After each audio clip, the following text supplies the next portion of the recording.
জামাত কিন্তু ধীরে ধীরে নিজের স্বরূপে আত্মপ্রকাশ করছে। আওয়ামী ও সমমনারা যেভাবে নির্বাচন করেছে 12 বছর, এবার বিএনপি ও সমমনারা নির্বাচন করছে। 12 তারিখ যতক্ষণই আসছে হয়তো আলোচনাগুলো একটু উত্তপ্ত হয়ে উঠছে, একটু কেন বেশ উত্তপ্ত, এবং নানান রকম কথাবার্তা আমরা শুনতে পাচ্ছি, আক্রমণাত্মক কথাবার্তা শুনতে পাচ্ছি। মা বোনদের দিকে তাকালে চোখ উপড়ে ফেলবো, দাঁত ভেঙে ফেলবো, এই ধরনের কথাবার্তা জামাতের আমিরের কিছু বক্তব্য আমি দেখলাম। নওগাঁতে গিয়ে উনি এটা বলেছেন। এটা স্বাভাবিক যে কোনো জায়গায় তার মতামত তিনি ভাবে দিচ্ছেন। এবং তবে যেটা আপনি দেখুন যে যদি আমরা বিশ্লেষণ করি, এটা তো আঞ্চলিক পর্যায়ের নির্বাচন নয় যে কোনো একটা অঞ্চলের রাস্তাঘাট বা স্বাস্থ্যসেবা সুবিধা, তার হাসপাতাল কি হবে, এই বিষয়গুলো নিয়ে এই শীর্ষ নেতারা যেভাবে কথা বলছেন, দেশের নীতি, সাংস্কৃতিক বৈশিষ্ট্য কিংবা আগামীর গন্তব্য, পররাষ্ট্র নীতিগুলো কীরকম হবে, আমাদের রাষ্ট্রের যে চেহারাটি কোন পর্যায়ে দাঁড়াবে, এই বিষয়ে কিন্তু আরও স্পষ্ট কথাবার্তা জরুরি ছিল। আপনি দেখুন যে অন্তর্ভুক্তিমূলক নির্বাচনের যে আকাঙ্ক্ষায় গণ অভ্যুত্থানটি হলো, অর্থাৎ 3টি নির্বাচন পরপর কিন্তু আমিডামি নির্বাচন হয়েছে, রাতের বেলা নির্বাচন হয়েছে, একা স্বৈরতান্ত্রিক আচরণের মাধ্যমে আওয়ামী লীগ নির্বাচনগুলো করেছে। সেই জায়গা থেকেই তো গণ অভ্যুত্থান হয়েছে। গণ অভ্যুত্থানের প্রধান আকাঙ্ক্ষা হচ্ছে গণতন্ত্র এবং বাক স্বাধীনতা। সেখানে কি আমরা এবার অন্তর্ভুক্তিমূলক নির্বাচন দেখতে পাচ্ছি? আসলে আপনি দেখুন যে আওয়ামী ও সমমনারা যেভাবে নির্বাচন করেছে 12 বছর, এবার বিএনপি ও সমমনারা নির্বাচন করছে। প্রশ্ন উঠতে পারে, বিএনপি ও সমমনারা কি করে? এত যে পরস্পর বিরোধী মন্তব্য, তারপরে তার সমমনা থাকে না। দেখুন, এখন যদি আওয়ামী ও সমমনারা এই নির্বাচনের মাঠে থাকতো, তাহলে কি বিএনপি ও জামাত এরকম মুখোমুখি অবস্থানে থাকতো? তা কিন্তু থাকতো না। তখন তাদেরকে আমরা গত 20 বছরে যেমন সখ্য দেখেছি, সেই সখ্যই দেখা যেত। যেমনটি 2001 সালের আপনার সরকারে, বিএনপির নেতৃত্বাধীন সরকারে জামাতের 2 সদস্য নিজামী সাহেব এবং মুজাহিদ সাহেব মন্ত্রী ছিলেন। তখন কিন্তু নারী নেতৃত্ব অসুবিধা হয়নি, তখন নানান রকম এই সমস্ত বিষয়গুলো সামনে আসেনি। এখন নারী নেতৃত্ব মানতে অসুবিধা, নারী দলের প্রধান হতে পারবেন না, নারী সদস্য একজনও তারা মনোনয়ন দেননি তাদের যেই আপনার সংসদ নির্বাচনে। তো সব কিছু মিলিয়ে জামাত কিন্তু ধীরে ধীরে নিজের স্বরূপে আত্মপ্রকাশ করছে, যেই স্বরূপটা হচ্ছে যে আমরা ধাপে ধাপে শরিয়া আইন এখানে জারি করব। তো শরিয়া আইন যদি তারা জারি করেন, ইসলামী শাসনতন্ত্র যদি জারি করেন এবং আল্লাহর আইন তারা জারি করেন, সৎ লোকের শাসন এবং আল্লাহর আইন কায়েম করবেন, এটাই ছিল তাদের 40 বছরের। কিন্তু আমরা দেখেছি যে দোষারোপের রাজনীতি, বিশ্লেষকরা বলছেন যে এটি একটি ব্যাধি, সামাজিক ব্যাধি, যে দোষারোপের রাজনীতি আসলে সামাজিক ব্যাধি। যখন আপনি বলবেন, আপনি যখন একটা পরস্পর দলের সমালোচনা করবেন, কিছু দোষ তো দিতেই হবে, সরাসরি আর দোষারোপ তো শুধু না। এখানে ধরেন বিএনপি যে প্রসঙ্গগুলো বলছে, অথবা জামাত যে প্রসঙ্গগুলো বলছে, অথবা অন্যান্য দল একে অপরের বিরুদ্ধে অবস্থান নিচ্ছে, সেই জায়গায় যদি আরও আদর্শ ও নীতিগতভাবে থাকতো, তাহলে আলোচনা করতে সুবিধা হতো।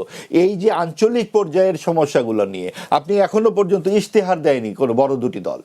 এনসিপি দিয়েছে 30 তারিখে, গত শুক্রবার, কিন্তু বিএনপি এবং জামাত কিন্তু এখনো তাদের ইশতেহারই দিল না। আপনার নির্বাচন ঘনিয়ে আসছে, 5-6 দিন আগে ইশতেহার দিলে আমরা তাদের প্রধান বৈশিষ্ট্যগুলো কিভাবে আলোচনা করব? অর্থাৎ ইশতেহার এখানে গুরুত্বপূর্ণ নয়। এখানে গুরুত্বপূর্ণ আপনি কি করলেন, আপনি চুরি করেছেন, আপনি ডাকাতি করেছেন, আপনার এটা হবে, আপনার ওটা হবে, এই সমস্ত কথাবার্তা। অর্থাৎ ব্যক্তিকেন্দ্রিক সমালোচনা, এই ব্যক্তিকেন্দ্রিক সমালোচনার চাইতে নীতিভিত্তিক সমালোচনা কিন্তু জাতীয় রাজনীতির ক্ষেত্রে অনেক বেশি গুরুত্বপূর্ণ। সেটাই এই নির্বাচনে আমরা অনুপস্থিত দেখছি, দেখেই মনে হচ্ছে এটা মাথা গরমের রাজনীতি। খুব চমৎকার কথাই বলেছেন। এই জায়গায় আমি আজিজ ভাইয়ের সাথে একমত যে ন্যাশনাল পলিটিক্স, এটা তো আসলে পলিসি ড্রিভেন পলিটিক্সটা হওয়া উচিত। লেটস সে এলাকায় এমপি ক্যান্ডিডেট যারা আছে, ইরেসপেক্টিভ অফ পলিটিক্যাল পার্টি, একটা কথা বলি, এলাকায় গিয়ে তারা কি বলবে? এই যে এই ব্রিজ বানাবো, কালভার্ট বানাবো, অমুক বানাবো, তমুক বানাবো। আনফর্চুনেটলি এই একটাও এমপির কোনো কাজ না, এগুলো লোকাল গভর্নমেন্টের কাজ। সো যদি আপনি জিজ্ঞাসা করেন যে ঠিক আছে, এই জায়গায় যে আপনি এমপি সাহেব ভোট যে চাচ্ছেন, আপনি এটা বানাবেন, ওইটা বানাবেন, এটা বানাবেন, কিন্তু আপনার তো কাজ ছিল সংসদে গিয়ে দেখবেন যে অমুক অধ্যাদেশ ঠিক আছে কি নাই, এই আইনটা করা যে হইলো, এটা উচিত হইল কি হইল না, তারপর এই যে দায় মুক্তি যে অধ্যাদেশটা এতদিনও দেওয়া হইল না, এটা নিয়ে আপনাদের ভূমিকাটা কি হবে? আপনারা প্ল্যান করবেন যে সামনের দেশের ইকোনমিক যে ভিশনগুলো আছে সেগুলো কিভাবে ইমপ্লিমেন্টেড হবে। আপনি প্ল্যান করবেন যে নারীদের শিক্ষার ব্যাপারে কোথায় কোথায় লুপহোলটা হচ্ছে, আপনি দেখবেন যে স্বাস্থ্য খাতে কোথায় কোথায় ঝুঁকিটা হচ্ছে, সেগুলো ওভারকাম কিভাবে করা যায়। বাট সেই আলাপ আলোচনাটা না হয়ে যেটা দেখা যায় যে এই ও খারাপ, অমুক খারাপ, তমক খারাপ, এই আলোচনাগুলো চলতে থাকে। ভাই কথা কারেক্টলি বলেছেন যে ইশতেহারগুলো আরেকটু আগে আসলে ভালো হতো, মানুষ অ্যাসেস করতে পারতো। ভবিষ্যৎ হোক নিরাপদ, বিনিয়োগ হোক বিশ্বস্ত, আর আমার পছন্দ সল্ট বে। ওয়েলকাম টু সল্ট বে।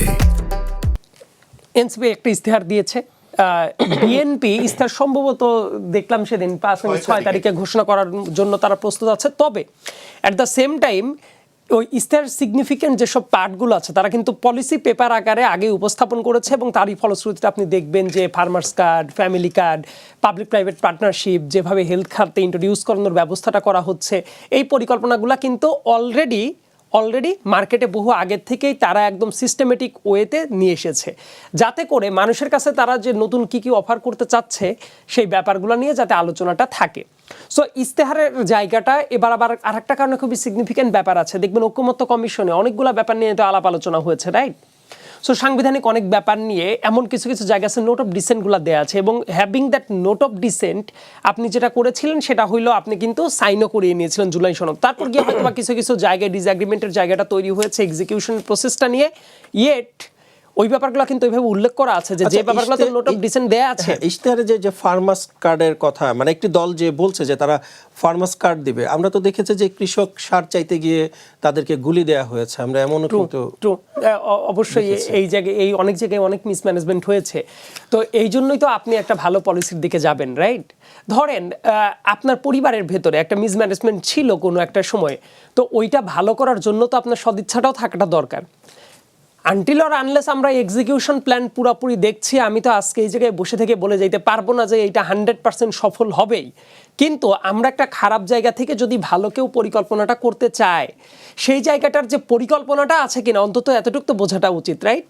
সো এই জায়গাতে ফার্মার্স কার্ড, এই জন্যই দেখবেন যে লেটসে ফার্মার্স কার্ড নিয়ে কথাবার্তা হচ্ছে, ফ্যামিলি কার্ড নিয়ে অনেক কথাবার্তা হচ্ছে। আমি তো দেখতে চেয়েছিলাম যে ধরেন যে বিএনপি বিরোধী যারা আছে তারা এইটার চেয়েও ভালো কি অফার করে, বাট আনফর্চুনেটলি দেখলাম তাদের এইটা নিয়ে কোনো অফার নাই, রাদার ওইটা নিয়ে এই কার্ড ভুয়া, এই কার্ড চলে না, এই কার্ড অমক তমক, মানে এইটা নিয়ে আলাপ আলোচনা হচ্ছে। সো আমার কাছে মনে হয় যে এটা তো একটা এক্সট্রা পলিটিক্যাল মাইলেজের ভেতর দিয়ে চলে যাচ্ছে যারা এটা আগে অফার করেছে, কারণ আপনি দেখতে চান যে ওইটার বিপরীতে আপনি কি অফার করছেন। কিন্তু দেখেন সব আলোচনা সমালোচনা কিন্তু ওই জায়গাতেই গেছে যে এই ওইটা ভুয়া, এই ওইটা নাই, এইটা নাই, ওইটা নাই। তার মানে আলোচনাটাকে কিন্তু আপনি ওই সেন্ট্রিকই করে ফেলছেন। রাদার অন্যান্য যারা প্রতিদ্বন্দ্বী দল আছে তারা যদি, আমি দেখতে পারলে ভালো লাগতো যে ইয়েস এক্স পলিটিক্যাল দল এটা অফার করছে, ওয়াই পলিটিক্যাল দল এর চেয়ে ভালো একটা প্ল্যান নিয়ে আসলো, বা জেড আরেকটা জিনিস অফার করলো, সেটা না করে আপনি যদি সারাক্ষণ এই এক্সের এইটাই সমালোচনা করেন, দেন যারা ভোটার তারা দেখবে যে আপনি কি পাইলেন। ভোটারের জন্য তো আপনার কোনো অফার নাই, ওই নিন্দার জায়গাটা তো বড়ই হতে থাকে। সো এই জন্য আর একটু পলিসি ডিফেন্স আলোচনা হলে ভালো হতো। তবে আর একটা ব্যাপার আছে, বাংলাদেশের মানুষ ধরেন যে আপনি আপনার পয়েন্ট অফ ভিউ থেকে বলছেন, আমি আমার পয়েন্ট অফ ভিউ থেকে বলছি, ভাইয়ার পয়েন্ট অফ ভিউ থেকে বলছে, but at the same time অনেক জায়গায় মানুষও আছে যে আপনার ওইটাও তো বুঝতে হয় যে মানুষ আসলে কি জানতে চায়, কি শুনতে চায়। ধরেন আপনি একদম উত্তরবঙ্গে গিয়ে কোনো একটা জায়গায় আপনি সুন্দর মতো কথা বলে আসেন, রাইট, যে আপনার এই পলিসিটাকের আলোচনা হবে, দেখবেন যে ওই জায়গার যারা অডিয়েন্স, যারা ভোটার, তাদেরও কিন্তু আবার এক্সপেকটেশন থাকে যে আমি এইটাই শুনতে চাই।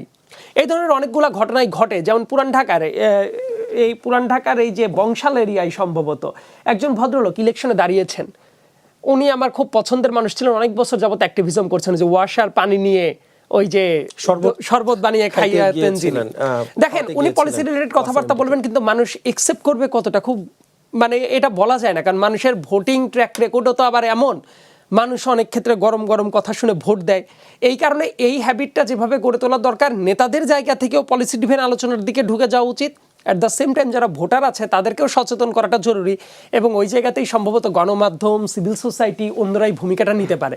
কিন্তু যদি আমরা ওই অডিয়েন্সটাকে ওইভাবে তৈরি না করতে পারি, লেটসে একজন এলাকায় গিয়ে দেখবেন যে খুব চমৎকার কিছু প্ল্যান করেছে, হাসনাত কাইম ভাইয়ের মতো লোকজন আছে, বড় কোনো পলিটিক্যাল দলের সাথে নাই, কিন্তু এই লোকটার ধরেন তার পলিটিক্যাল আইডিওলজির সাথে আমি হয়তো বা সাবস্ক্রাইব করি না, কিন্তু তাকে আমার ব্যক্তিগতভাবে পছন্দ করি, কারণ ওনার অনেক থট প্রসেস আমি মনে হয়েছে বাংলাদেশ রাষ্ট্রের জন্য অনেক বেশি জরুরি, হাসনাত কাইম ভাই। কিন্তু দেখবেন উনি ওনার এলাকায় গিয়ে যখন উনি পলিসি বা অন্য আলাপ আলোচনা করবেন, ওনার এলাকার অন্য অনেক অডিয়েন্স থাকতে পারে যারা সেই ব্যাপারটাকে হয়তো আরে কি সব প্যাচাল পারতেছে, আমরা তো এটা শুনতেই চাই নাই। সো অডিয়েন্সটাকেও যেমন রেডি করাটা জরুরি, পলিসি জায়গা থেকে আলোচনাটাও আসা জরুরি। এটা একটা হারমোনিয়াস রিলেশন হওয়া দরকার। আপনি একটাকে ডেভেলপ না করে আরেকটা করলে তো দিন শেষে ওই ভোটের মাঠে আপনি ভোটারও টানতে পারবেন।